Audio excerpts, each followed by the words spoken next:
psychology, education, visual communication design, criminology, environmental planning and management, history, broadcast communication, and other courses are in use.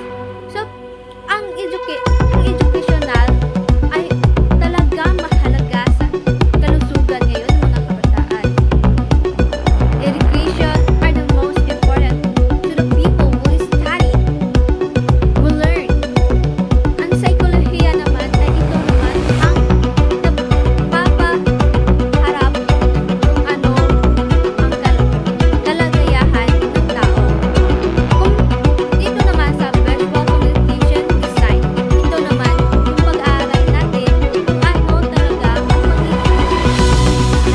maging model, maging fashion designer, at anuman. Ang ito namang criminology ay isa itong pulisya at naghahanap ito kung saan ito nagmula sa ating puso at mahalaga ito sa ating society. Sa environmental planning and management ay ito naman ang pag-uusapan natin sa society. Ang mga mahalagang tanawin natin dito ay ang management. Talagang ang management is the under control for the people, and in environmental naman ay ang society.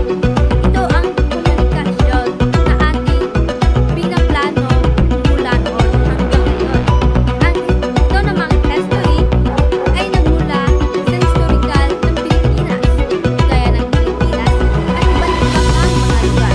Broadcasting communication, ito ang pagbabalita sa mga broadcasting at ekonomiya at ano pang mga courses at mga ating natutunan ngayon. Ang ating kaligayahan ay mula sa isip at wala at mula sa atin nito at